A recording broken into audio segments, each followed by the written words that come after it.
Welcome to This Explainer. Today, we're diving into a pretty heavy and fascinating analysis that attempts to map out the entire genealogy of modern pornography. We're going to unpack a really compelling argument from our source material that suggests Hugh Hefner's ideology didn't just simply sell magazines. Instead, the author argues that it methodically dismantled traditional sexual ethics and ultimately engineered what they call a profound cultural shipwreck. So we're going to trace this ideological drift, from its origins as a single rebellious idea straight through to the massive shifts we see in our society today.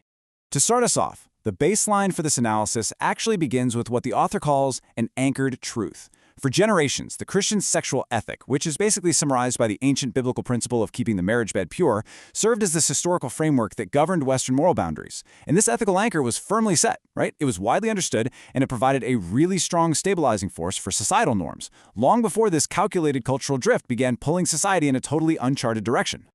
Now, completely contrasting that anchored historical restraint is something the source identifies as Idea 14.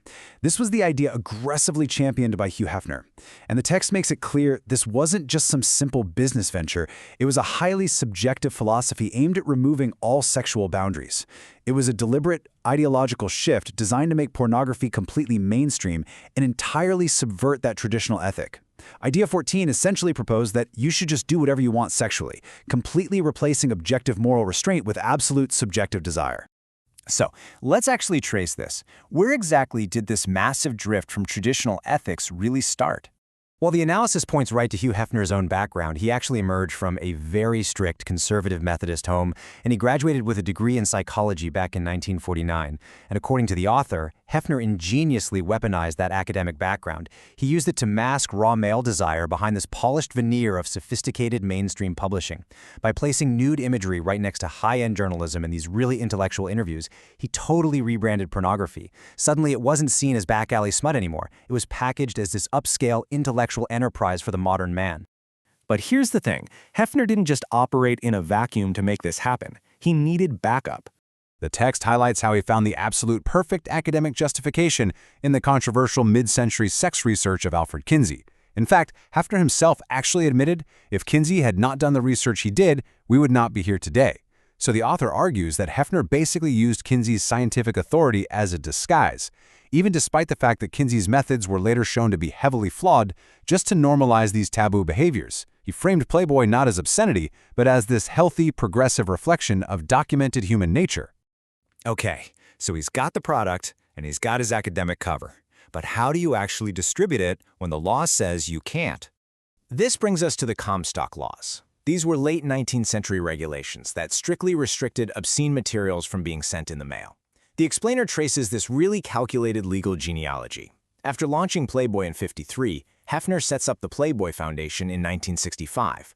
And then he uses this philanthropic arm to heavily fund organizations like the ACLU and Planned Parenthood.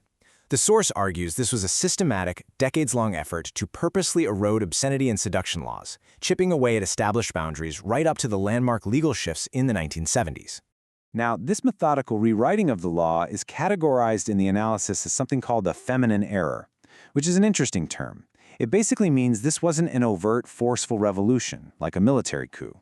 Instead, it was a covert, subtle, and relational subversion of our societal norms. It rewired the culture from the inside out, operating under this really appealing guise of free speech, civil liberties, and compassion. By framing the removal of moral boundaries simply as a matter of individual rights, the ideology quietly bypassed society's traditional defense mechanisms.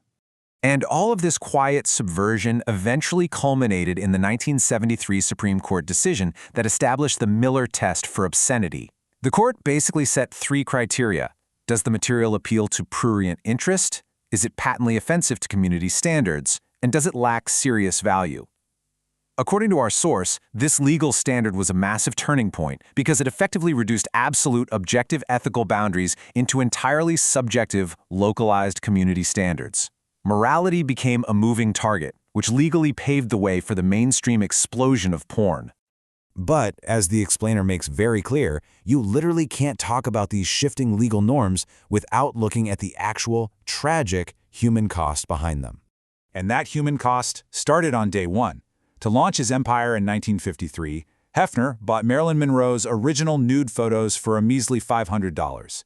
And get this, he didn't seek her permission, and the struggling actress received absolutely zero of the massive profits from Playboy's inaugural issue. The author points this out to show that this was an empire built fundamentally on exploitation, using a woman's vulnerability to construct a wildly lucrative brand that completely prioritized profit and pleasure over human dignity. And sadly, that exploitation left a pretty devastating trail of wreckage for the women who got caught in Hefner's orbit.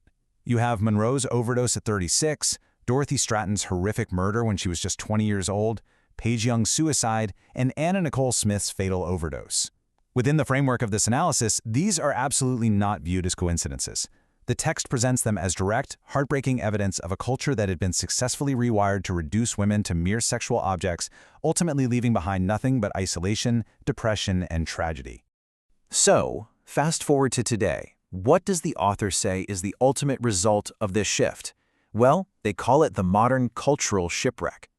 And they hit us with this truly chilling statistic. 9 years old is now the average age of first exposure to pornographically explicit materials in our culture today. It is a data point that perfectly highlights just how far and how fast we've drifted from those original ethical anchors we talked about at the beginning. What used to be heavily restricted and hidden away is now immediately accessible on any smartphone, pulling kids into the wreckage of this cultural shipwreck before they can even comprehend what they're looking at.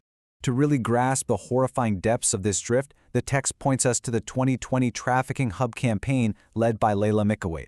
This initiative was entirely dedicated to exposing the massive, basically unchecked scale of exploitation happening on modern digital platforms. Specifically, it's shown a super harsh spotlight directly on Pornhub, revealing exactly how this ideology of a boundaryless sexual culture had evolved into this unmoderated digital landscape where severe, real-world exploitation was just thriving in plain sight.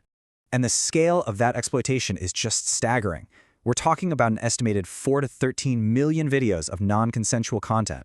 That includes explicit videos of sexual assault and the abuse of minors, all of which were being actively monetized on the platform. The author notes that the sheer volume and easy accessibility of this content is drastically reshaping the sexual norms of entirely new generations. It really represents the darkest possible extreme of an ideology that stripped away ethical boundaries. But here is the really crazy part. This crisis wasn't actually addressed because the platform suddenly had a moral awakening. No, it was only when major credit card vendors finally refused to process payments that the platform bent the knee, purging an estimated 80% of its video content virtually overnight.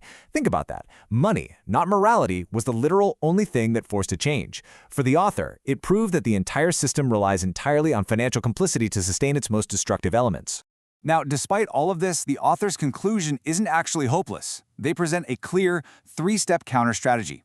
Recognize the drift, resist the normalization of these ideas, and restore the original ethical anchors. The argument here is that you actually have the power to reverse this cultural tide. How? By consciously voting with your money, your views, and your daily lifestyle choices.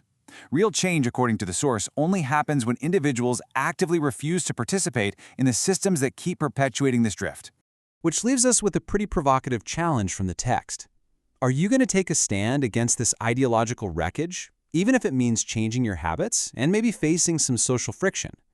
Or will you simply surrender to the current, just because opposing it is a little too inconvenient?